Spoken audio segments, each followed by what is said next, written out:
चलिए रुक करते हैं प्रतापगढ़ का, जहां सीएम योगी आदित्यनाथ क्या कुछ कर आपको सुनवाते हैं। योजनाओं के लोकार्पण और शिलान्यास के आज के इस कार्यक्रम में समारोह में उपस्थित उत्तर प्रदेश सरकार में मंत्रिमंडल के मेरे सहयोगी और प्रभारी मंत्री प्रतापगढ़ कुंवर मयंकेश्वर शरण सिंह जी, राज्यसभा के लोकप्रिय सांसद श्री अमरपाल मौर्य जी, विधान परिषद सदस्य श्री उमेश द्विवेदी जी, लोकप्रिय विधायक सदर प्रतापगढ़ श्री राजेंद्र मौर्य जी, लोकप्रिय विधायक विश्वनाथगंज श्री जीतलाल पटेल जी, अध्यक्ष नगर पालिका परिषद श्रीमती प्रेमलता सिंह जी, पूर्व मंत्री श्री राजेंद्र प्रताप सिंह मोती सिंह जी, पूर्व मंत्री श्री शिवाकांत ओझा जी, पूर्व सांसद श्री विनोद सोनकर जी, भारतीय जनता पार्टी के प्रदेश के प्रवक्ता श्री दिनेश प्रताप सिंह जी, जिला अध्यक्ष श्री आशीष श्रीवास्तव जी, पूर्व विधायक श्री अभय कुमार उर्फ धीरज ओझा जी, भारतीय जनता पार्टी के वरिष्ठ नेता राजा अनिल प्रताप सिंह जी, जिला सहकारी बैंक प्रतापगढ़ के अध्यक्ष श्री राजीव प्रताप सिंह नंदन जी, आज की इस सभा में उपस्थित प्रतापगढ़ के मेरे सभी उपस्थित बहन और भाइयों, आज प्रतापगढ़ में इतनी शानदार बारिश पड़ रही है और बारिश का इस सीजन में क्या महत्व है मुझसे ज्यादा आप जानते हैं। वैसे भी प्रतापगढ़ को तो समझाने की आवश्यकता पड़ती ही नहीं, वे स्वतः ही समझे हुए लोग हैं।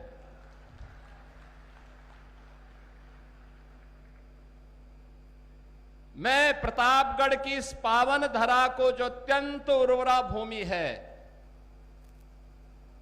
मां बेल्हा भवानी, मां चंद्रिका देवी,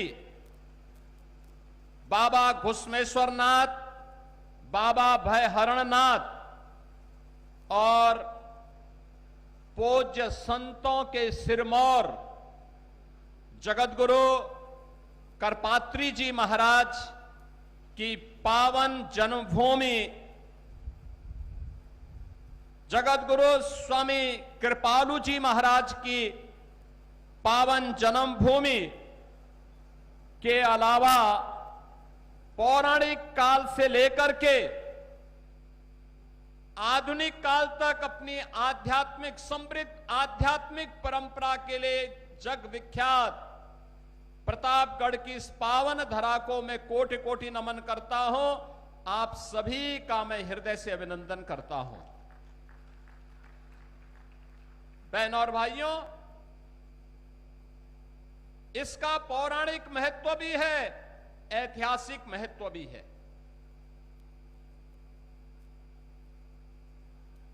शांति में अध्यात्म के मार्ग का अनुसरण करके लोक कल्याण का मार्ग प्रशस्त करना, धर्म और राष्ट्र पर संकट आए तो प्रतापगढ़ उसमें पीछे नहीं रहा।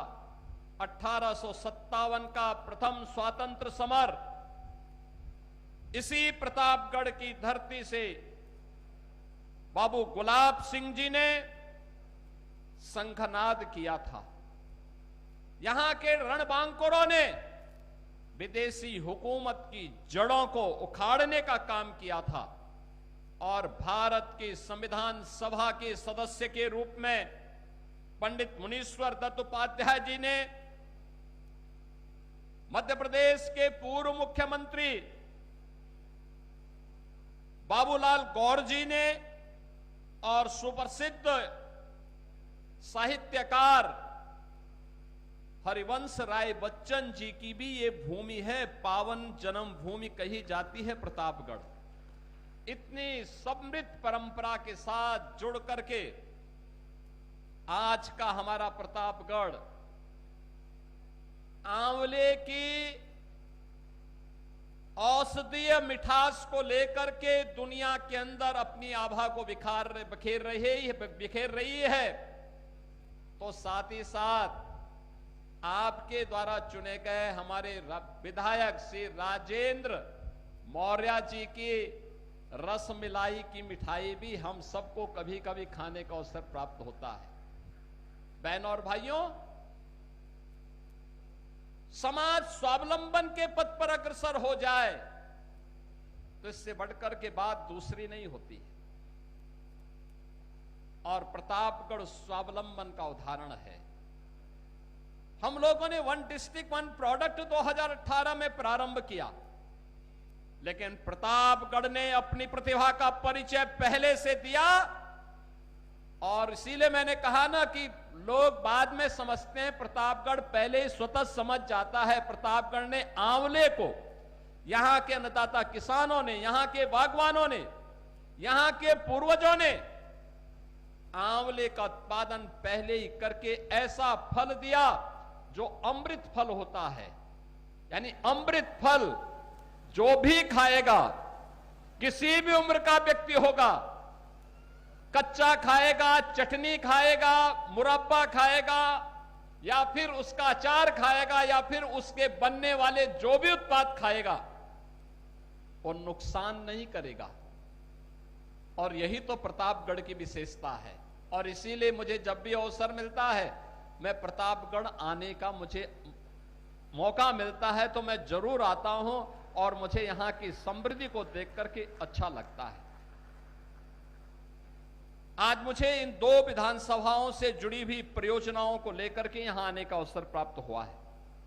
और मैं देख रहा था, पिछली बार मैं आया था तो राजेंद्र मौर्य जी बहुत नाराज हो रहे थे, ये काम नहीं हुआ, वो काम नहीं हुआ, वो काम नहीं हुआ।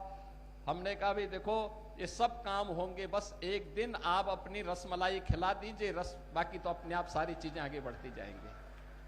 और आपने देखा होगा, अब वो कहने लग गए ये काम हो गया, वो काम हो गया, वो काम हो गया, वो काम हो गया, सारे काम हो गए हैं। और उन्होंने गिनाना शुरू किया। जब उन्होंने भी और जीतलाल पटेल जी ने जब गिनाना शुरू कर दिया, ये होती है एक जनप्रतिनिधि की यात्रा। कैसे वो जनप्रतिनिधि जनता के लिए समर्पित होकर के विकास की योजनाओं को जमीनी धरातल पर उतार करके उनके जीवन में परिवर्तन लाने का कार्य करता है। आज हमारा प्रतापगढ़ जनपद उसका उदाहरण बन रहा है। बहनों और भाइयों, इसके लिए जनप्रतिनिधियों को प्रयास करना होता है। उस प्रयास का ही परिणाम है। कोई 17 के पहले सोचता था कि प्रतापगढ़ में मेडिकल कॉलेज बनेगा?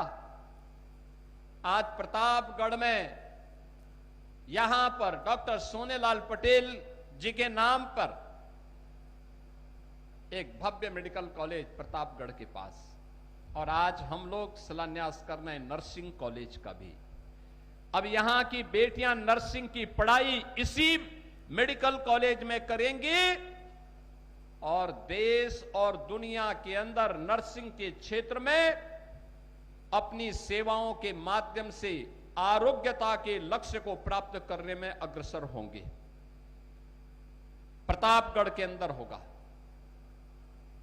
मां बेला भवानी के मंदिर के सुंदरीकरण का कार्य हो या चंद्रिका देवी मंदिर के, जगत गुरु करपात्री जी महाराज से जुड़े हुए स्थल के बारे में किए जाने वाले कार्यों को आगे बढ़ाने का हो, या कनेक्टिविटी के लिए प्रतापगढ़ को बेहतर अवसर उपलब्ध करवाना, या फिर गंगा एक्सप्रेसवे के माध्यम से प्रतापगढ़ की दूरी को प्रयागराज के साथ साथ पश्चिमी उत्तर प्रदेश से और कम कर देना, आज ये प्रतापगढ़ के अंदर दिखाई दे रहा है। बहनों और भाइयों, इंफ्रास्ट्रक्चर जितना मजबूत होगा, आपकी गति जितनी तेज होगी, याद रखना, प्रगति उतनी ही आगे बढ़ती हुई दिखाई देगी और यही प्रगति आपकी समृद्धि का आधार बनने वाली है। और इसीलिए डबल इंजन की सरकार ने प्रधानमंत्री मोदी जी के मार्गदर्शन और उनके यशस्वी नेतृत्व में उन लक्ष्यों को प्राप्त करने की दिशा में प्रयास आज हम सबको हर जनपद में देखने को मिलता है। प्रतापगढ़ आज से 9 वर्ष पहले, 10 वर्ष पहले एक पिछड़े जनपदों में इसकी गिनती होती थी। लोग बोलते थे प्रतापगढ़ में होगा नहीं जी, कनेक्टिविटी नहीं है, बुनियादी सुविधाएं नहीं है, सड़कें नहीं है, आवागमन के साधन नहीं है, यहां का आंवला दम तोड़ रहा था, लोग हतोत्साहित थे, जिससे बात करो हतोत्साहित था। लेकिन आज कोई व्यक्ति हतोत्साहित नहीं है।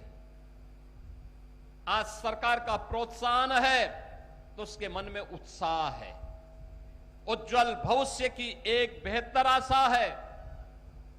बहनों और भाइयों, इसी प्रोत्साहन का तो अभाव था 17 के पहले, इसी प्रोत्साहन का अभाव था 2014 के पहले इस देश में, इसी प्रोत्साहन का अभाव था 2017 के पहले इस प्रदेश में। परिणाम क्या था? गरीब हताश और निराश था, नौजवान पलायन करता था, अन्नदाता किसान आत्महत्या करने के लिए मजबूर था, बेटी और बहन असुरक्षित महसूस करती थी, कोई पुरसा हाल नहीं था, कारीगर बेरोजगार था, कहीं पर भी कोई किसी के लिए आशा की किरण नहीं दिखाई दे रही थी। यही अंतर आया है। पिछली सरकारों ने 1 डिस्ट्रिक्ट 1 माफिया दिया, हमने 1 डिस्ट्रिक्ट 1 मेडिकल कॉलेज दिया है और 1 डिस्ट्रिक्ट 1 प्रोडक्ट देकर के आपकी परंपरागत उद्यम की ब्रांडिंग की है, उसको मार्केट के साथ जोड़ने का काम किया है, उसको पैकेजिंग के साथ जोड़ने का कार्य किया है और उसे दुनिया के बाजार में पहुंचा करके अपने कारीगरों को, हस्तशिल्पियों को, अन्नदाता किसानों को ज्यादा दाम मिले, आज इसके लिए कार्य प्रारंभ हुआ है। बहनों और भाइयों, उनकी मानसिकता माफिया राज पर विश्वास करने की थी तो माफिया पालते थे, गरीब की सुनवाई नहीं होती थी, किसान की सुनवाई नहीं होती थी, युवा के लिए नौकरी और रोजगार नदारद था, बहन और बेटी असुरक्षित थी, व्यापारी असुरक्षित था। आज गरीब को योजनाओं का लाभ मिल रहा है, बिना भेदभाव के मिल रहा है। हमने कभी ये नहीं देखा कि चेहरा देख करके नहीं दिया योजना का लाभ। हमने ये नहीं कहा कि ये हमारा वोट है तो हम इसको देंगे, ये नहीं है तो नहीं देंगे। हमने तो एक ही बात कही जो मोदी जी ने 2014 में कही थी कि सबका साथ सबके विकास का, योजना का लाभ सबको देंगे, बिना भेदभाव के देंगे। 15 करोड़ गरीबों के लिए फ्री में राशन की सुविधा का लाभ, 10 करोड़ लोगों को यूपी के अंदर आयुष्मान भारत में 5 लाख रुपए की स्वास्थ्य कवर उपलब्ध करवाया जा रहा है। 70 वर्ष के हर एक व्यक्ति को, जितने भी वृद्धजन हैं, वरिष्ठ नागरिक हैं, उन्हें फ्री में 5 लाख रुपए की प्रतिवर्ष स्वास्थ्य सुविधा का लाभ उपलब्ध करवाया जा रहा है। हर गवर्नमेंट मेडिकल कॉलेज में, डिस्ट्रिक्ट हॉस्पिटल में फ्री में उपचार की व्यवस्था है। और मंच पर बैठे हुए जनप्रतिनिधि और महानुभाव कोई पत्र देते हैं कि फलाना व्यक्ति बीमार है, उपचार नहीं करा पा रहा है, या कोई गरीब मेरे पास पत्र भेज देता है कि उपचार नहीं करा पा रहा हूं, मुख्यमंत्री राहत कोष से बिना किसी सिफारिश के, बिना कुछ देर किए हुए मैं तत्काल उसको पैसा उपलब्ध कराता हूं, जाओ पैसा से उपचार कराओ। यही सुनवाई 2017 के पहले इस राज्य में नहीं थी। उज्ज्वला योजना में हर गरीब के लिए फ्री में रसोई गैस के सिलेंडर, हर गरीब को आवास की सुविधा का लाभ, प्रधानमंत्री आवास योजना, मुख्यमंत्री आवास योजना, 65 लाख गरीबों को हमने प्रदेश में फ्री में एक एक आवास उपलब्ध करवाया है। हर गरीब के घर में शौचालय उपलब्ध करवाया है।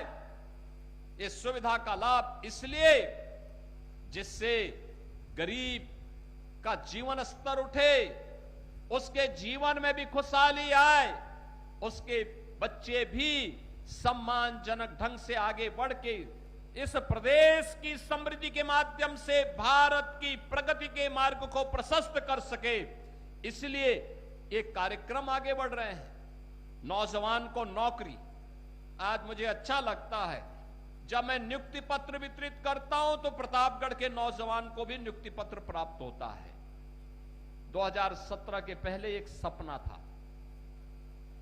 हमने जब प्रदेश में पुलिस भर्ती किया, पुलिस की भर्ती में 60,000 भर्तियों में मैंने देखा प्रतापगढ़ के अंदर के भी सैकड़ों बच्चे प्रतापगढ़ के जनपद के भी यूपी पुलिस में भर्ती हुए। हम Uttar Pradesh public service commission का परिणाम देखते हैं तो मुझे अच्छा लगता है, प्रतापगढ़ का नौजवान भी आ रहा है। अधीनस्थ सेवा चयन आयोग या शिक्षा चयन आयोग, जब भी कोई परिणाम आता है प्रतापगढ़ के नौजवान भी उसमें स्थान प्राप्त करते हैं। बहन और भाइयों, पहले यही नौकरी पर, इन नौजवानों की इस नौकरी पर सेफई, घराना डकैती डाल करके इसकी नीलामी करता था और गरीब का बच्चा, होनहार प्रदेश का नौजवान इन नौकरियों से वंचित रहता था। तो जब नौजवान वंचित होगा, वो पलायन करेगा तो दुर्गति तो तय है। और इसीलिए तो उत्तर प्रदेश बीमारू हुआ था, इसीलिए पहचान का संकट खड़ा हुआ था। ये वही प्रदेश है। हमने ये डबल इंजन की भाजपा सरकार ने, एनडीए सरकार ने कोई अलग से नहीं किया।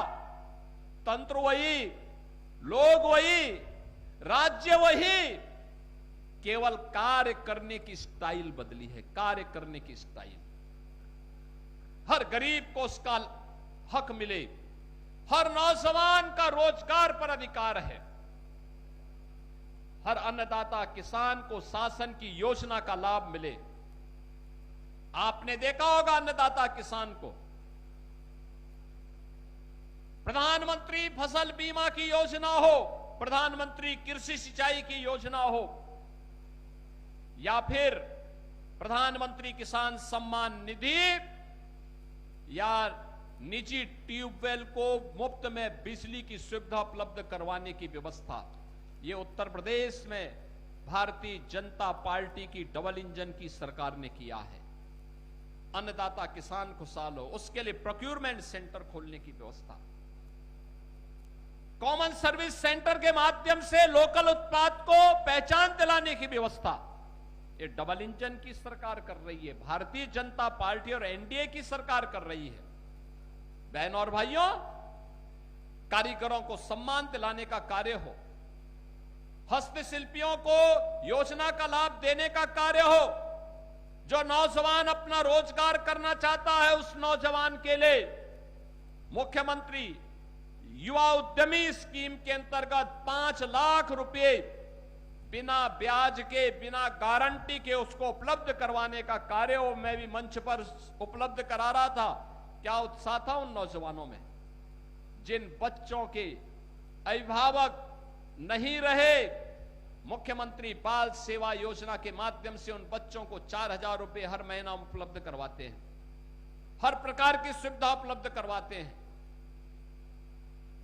श्रमिकों के बच्चे के लिए अटल आवासीय विद्यालय बन रहे हैं। गरीब के बच्चे भी पढ़ेंगे, लिखेंगे, अच्छा बनेंगे। आज उनके लिए आप देखते होंगे, हर गरीब के बच्चे को बेसिक शिक्षा परिषद के विद्यालयों में ऑपरेशन कायाकल्प के माध्यम से हमारी सरकार ने तमाम सुविधाएं दी हैं। अच्छी फ्लोरिंग दी है, स्मार्ट क्लास दी है, डिजिटल लाइब्रेरी दी है, फर्नीचर उपलब्ध करवाने के कार्य किए हैं, पेयजल और टॉयलेट की व्यवस्था दी है, हर बच्चे के लिए 2 यूनिफॉर्म दे रहे हैं, बैग दे रहे हैं, बुक्स दे रहे हैं, जूता मोजा दे रहे हैं, स्वेटर दे रहे हैं। इस 17 के पहले नहीं मिलता था, 17 के पहले नहीं मिलता था। शिक्षक पूरी तन्मयता के साथ उन बच्चों को पढ़ा सकें, शिक्षक हो, शिक्षा मित्र हो, अनुदेशक हो, शिक्षा मित्र और अनुदेशकों के मानदेय को बढ़ाया गया।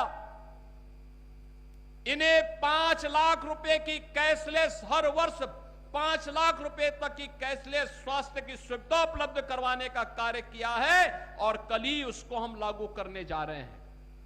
ये केवल घोषणा नहीं होती है, बोला जाता है। युवाओं के लिए, स्पोर्ट्स के लिए इंडोर स्टेडियम बन रहे हैं, ग्रामीण स्टेडियम बन रहे हैं, कहीं फ्लाईओवर आवागमन के लिए बन रहे हैं, कहीं ब्रिजेज बन रहे हैं, कहीं डबल लेन की, कहीं 4 लेन की सड़कें बन रही हैं, कहीं बाईपास बन रहे हैं। यही तो डबल इंजन सरकार की पहचान है, हर तबके को विकास की योजना के साथ जोड़ना, हर बेटी, हर बहन को सम्मानजनक जीवन यापन करने के लिए सुविधा उपलब्ध करवाना। और बहनों और भाइयों, आज मुझे प्रतापगढ़ सदर और विश्वनाथगंज, इन 2 विधानसभाओं की इन परियोजनाओं के लोकार्पण और शिलान्यास के ही उद्देश्य से आपके बीच में आने का अवसर प्राप्त हुआ है। मैं आप सबका आह्वान करूंगा, बहनों और भाइयों, आपने कांग्रेस, समाजवादी पार्टी, बहुजन समाज पार्टी और इन तमाम अन्य दलों के दल को देखा है। प्रदेश के नौजवानों के सामने, प्रदेश के नागरिकों के सामने जिन्होंने पहचान का संकट खड़ा किया था, वे लोग फिर से चुनाव नजदीक आते हुए देख करके फिर से उनके सिर उठते हुए दिखाई दे रहे हैं। वे साजिशें कर रहे हैं। आज जो प्रगति दिखाई देती है, आज जो पहचान के संकट से मुक्ति मिली है, उपद्रव से मुक्ति मिली है, आज जो उत्साहपूर्ण वातावरण यूपी के अंदर है, आज जो यूपी की प्रगति है, यह प्रगति इन विपक्षी दलों को अच्छा नहीं लगती है। इनको विरासत का सम्मान अच्छा नहीं लगता है। मां बेला भवानी हो या मां चंद्रिका देवी मंदिर में या करपात्री जी महाराज के पावन जन्मस्थली के पुनरुद्धार के कार्यक्रम को इन्हें अच्छा नहीं लगता। नौजवानों को रोजगार देना विपक्ष के लोगों को अच्छा नहीं लगता है, क्योंकि ये नौजवान जब कार्य करेंगे तो ये जातिवाद की राजनीति समाप्त होगी। विपक्ष फिर से जातीय आधार पर समाज के ताने बाने को बांटना चाहता है, छिन्न भिन्न करना चाहता है। हमें इससे ऊपर उठना पड़ेगा, हमें इससे आगे बढ़ना पड़ेगा। और किस किस प्रकार के मुद्दों को लेकर के आते हैं, कोई मुद्दा नया नहीं। जाति के नाम पर विभाजन या आस्था पर प्रहार, यही है आज कांग्रेस और समाजवादी पार्टी का मात्र ये 2 मुद्दे बचे हुए हैं। आपने देखा होगा पिछले कुछ दिनों से इनके द्वारा भारत की सनातन आस्था पर प्रहार करने की कितनी शरारतें हो रही हैं, किस प्रकार की बयानबाजी की जा रही है। याद करिए, जो कांग्रेस कहती थी कि राम हुए ही नहीं, जो कांग्रेस कहती थी कि कृष्ण हुए ही नहीं, अयोध्या में जो कांग्रेस, जो समाजवादी पार्टी बाबरी ढांचे का समर्थन करके उसके लिए घड़ियाली आंसू बहा रही थी, आज वही कांग्रेस और समाजवादी पार्टी गिरगिट की तरह कैसे रंग बदली है, अब आप देख रहे होंगे। अब कह रहे हैं अयोध्या में आस्था के साथ खिलवाड़ हो रहा है। अरे आस्था के साथ कौन खिलवाड़ हो रहा है तो बताओ पहले। और तुम्हारी आस्था कब से अयोध्या पे हो गई? ये राम भक्त बोले कि हमारी आस्था अयोध्या पर है, इनको बोलने का अधिकार है। इन्होंने, इनके पूर्वजों ने अयोध्या के लिए लड़ाई लड़ी है, ये बोल सकते हैं। लेकिन कांग्रेस को बोलने का कोई अधिकार नहीं। जो कांग्रेस राम के अस्तित्व को नकारती थी, जो समाजवादी पार्टी राम भक्तों पर गोली चलाती थी, वे आस्था की कौन सी बात कर रहे हैं? जो धार्मिक हिंदू विरासत से जुड़े हुए धार्मिक स्थलों के पुनरुद्धार का पैसा कब्रिस्तान की बाउंड्री वाल पर खर्च कर देते थे, वे लोग कौन सी आस्था की बात कर रहे हैं? और यही प्रश्न आपको करना चाहिए समाजवादी पार्टी और कांग्रेस के लोगों से। उनसे पूछना चाहिए, वे जब तुम्हारी सरकार थी तब तुम राम भक्तों पर गोली चलाते थे, जय श्री राम बोलने पर लाठी डंडा चलाते थे, कांग्रेस सुप्रीम कोर्ट में तक बोलती थी कि राम तो हुए ही नहीं। ये कांग्रेस के हाल थे। देश की सबसे बड़ी, सबसे प्राचीन पुरानी पार्टी, राजनीतिक पार्टी इस प्रकार की बात उस समय कहती थी। लेकिन बहनों और भाइयों, अब यह देश कांग्रेस और समाजवादी पार्टी के चंगुल में नहीं फंसने वाला है। आज की अयोध्या डबल इंजन सरकार के विजन के अनुरूप, प्रधानमंत्री मोदी जी के विजन के अनुरूप आज की अयोध्या प्रभु श्री राम के समय के अयोध्या का स्मरण कराती है। क्या नई अयोध्या है, क्या बेहतरीन कनेक्टिविटी है। जहां से जाओ 4 लेन की कनेक्टिविटी, अयोध्या के लिए रेलवे की ब्रॉड गेज की डबल लाइन की सुविधा, और अयोध्या में इंटरनेशनल एयरपोर्ट महर्षि वाल्मीकि के नाम पर, यह केवल भारतीय जनता पार्टी कर सकती है। भारतीय जनता पार्टी के डबल इंजन सरकार ही कर सकती है। महर्षि वाल्मीकि के नाम पर इंटरनेशनल एयरपोर्ट, निषाद राज के नाम पर अयोध्या में रेन बसेरा का निर्माण, माता सबरी के नाम पर भोजनालय का निर्माण। आज आप राम जी की पेड़ी में जाइए, कितनी शानदार वहां पर लोग स्नान कर सकते हैं, कितनी सुंदरता है। आज की अयोध्या हरेक को आकर्षित करती है, दुनिया को आकर्षित करती है। और यही तो पीड़ा विपक्ष की है कि न चाहते हुए, इनके दुष्प्रचार के बावजूद भी इतने लोग अयोध्या कैसे आ रहे हैं। उनको चिंता इस बात की है। और कभी कभी तो मुझे संदेह होता है, संदेह इस बात का होता है कि ये लोग एक घटना को किस तरीके से बढ़ा करके हिंदुओं को अपमानित करके आस्था पर प्रहार करने का काम कर रहे हैं। मैं समाजवादी पार्टी और कांग्रेस के लोगों से पूछना चाहता हूं, अयोध्या में जिस कथित चोरी पर तुम हिंदू आस्था पर खिलवाड़ कर रहे हो, एक भी बार बताओ वक्फ के नाम पर हजारों हेक्टेयर लैंड प्रदेश में भी और देश के अंदर भी बेची गई। एक भी बार ये लैंड गरीब की थी, कमजोर तबके के लोगों की थी। ये लैंड जिसको गरीबों के नाम पर पट्टा दिया जा सकता था, जहां पर कन्वेंशन सेंटर बनाया जा सकता था, जहां पर किसी राजेंद्र मौर्य जैसे किसी गरीब व्यापारी के लिए दुकानें और व्यापारिक प्रतिष्ठान बनाए जा सकते थे, जहां से वह अपनी प्रतिभा और अपनी कारीगरी का परिचय देकर के दुनिया को देता। इन्होंने वक्फ के नाम पर उस लैंड को कब्जा करवा करके, बेच करके, और कुछ चुनिंदे लोगों ने वक्फ के नाम पर उस लैंड का वारा न्यारा किया है। एक भी बार कांग्रेस और समाजवादी पार्टी बोली नहीं, एक भी बार बोली नहीं। अयोध्या के बारे में तो मैंने पिछले दिनों ही कहा था,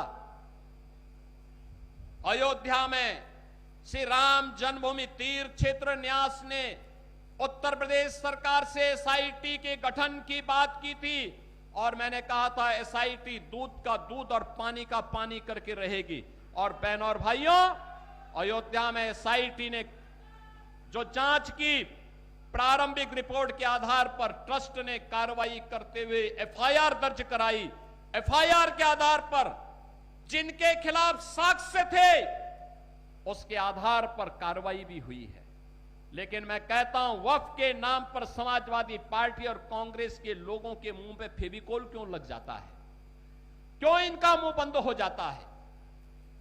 कैसे ये लोग हिंदुओं के धार्मिक स्थलों पर हिंदुओं के द्वारा दिए गए पैसे का दुरुपयोग कब्रिस्तान की बाउंड्री के नाम पर करते थे?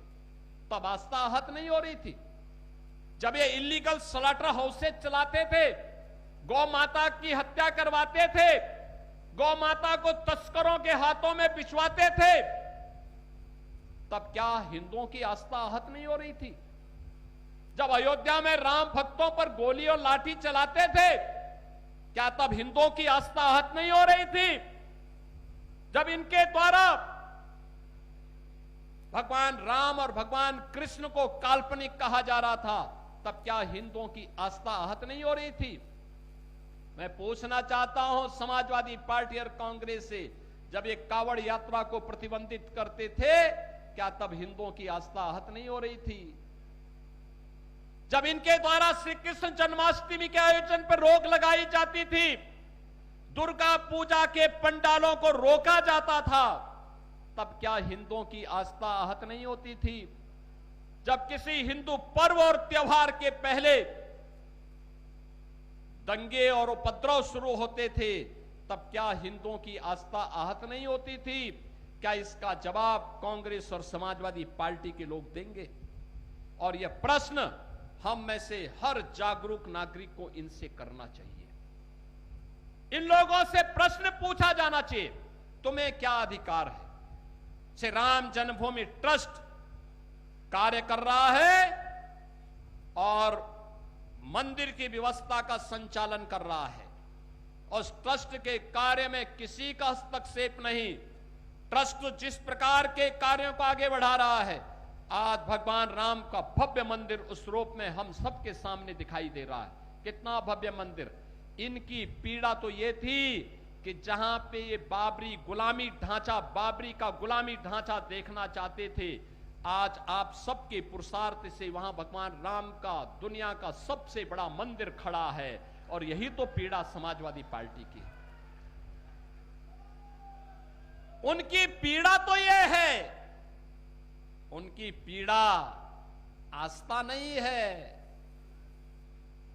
और इसीलिए मुझे देख के लगता है, अब तो इन सपाइयों से, इन कांग्रेसियों से गिरगिट भी शर्मा रहा होगा कि भाई देखो, कम से कम एक नई प्रजाति आ गई है कि जो हमसे तेजी के साथ रंग बदलती है। और ये इन लोगों के दोहरे चरित्र से आप अनुमान लगा सकते हैं। और इसलिए बहनों और भाइयों, आप सबको मैं आश्वस्त करता हूं, सुरक्षा का मुद्दा हो, एक गरीब को योजनाओं का लाभ देने का कार्य हो, एक नौजवान के रोजगार का मुद्दा हो, हर बेटी और हर व्यापारी को सुरक्षा और सम्मान देने का कार्य हो, ये डबल इंजन की सरकार कार्य करेगी, लगातार कार्य कर रही है। विकास के जो भी प्रस्ताव माननीय जनप्रतिनिधियों के माध्यम से हमारे पास आते हैं, द्रुत गति से उन पर कार्य होता है। और आज इन सभी योजनाओं की सौगात प्रतापगढ़ सदर और विश्वनाथगंज विधानसभा की जनता जनार्दन को अर्पित करते हुए मुझे प्रसन्नता की अनुभूति हो रही है। मुझे पूरा विश्वास है, विकास की गति निरंतर प्रतापगढ़ को प्रगति के पथ पर अग्रसर करेगी और प्रतापगढ़ की प्रगति उत्तर प्रदेश की प्रगति होगी। उत्तर प्रदेश की प्रगति प्रधानमंत्री जी के विकसित भारत की संकल्पना को पूरा करेगी। और विकसित भारत की संकल्पना भारत के 140 करोड़ भारतवासियों के चेहरे पर खुशहाली लाने का कार्य करेगी। और उसी खुशहाली के लिए आज मुझे एक बार फिर से यहां पर आने का अवसर प्राप्त हुआ। मैं इन सभी योजनाओं की सौगात यहां के नागरिकों को अर्पित करता हूं। मैं अपने विधायक श्री राजेंद्र मौर्य जी को, श्री जीतलाल पटेल जी को हृदय से धन्यवाद देता हूं। मैं यहां पर उपस्थित अपने जो जनप्रतिनिधिगण हैं, श्री अमरपाल मौर्य जी राज्यसभा के माननीय सांसद हैं, यहां के अपने अन्य जनप्रतिनिधियों को, यहां की हमारी नगर पालिका परिषद के अध्यक्ष श्रीमती प्रेमलता सिंह जी को, विधान परिषद सदस्य श्री उमेश द्विवेदी जी को, प्रभारी मंत्री समेत हमारे जितने भी यहां पर वरिष्ठ नेता और पदाधिकारी हैं, इन सबको भी इन योजनाओं की ओर ध्यान आकर्षित करने के लिए हृदय से धन्यवाद देते हुए आप सबके प्रति मैं अपनी शुभकामनाएं देता हूं और विश्वास करता हूं कि प्रतापगढ़ विकास की इस यात्रा में विरासत के साथ समन्वय करते हुए निरंतर आगे बढ़ेगा। आप सबके प्रति मेरी मंगलमय शुभकामनाएं हैं। धन्यवाद। जय हिंद, जय जय श्री राम। बहुत बहुत धन्यवाद। एक बार जोरदार तालियों के साथ अभिनंदन।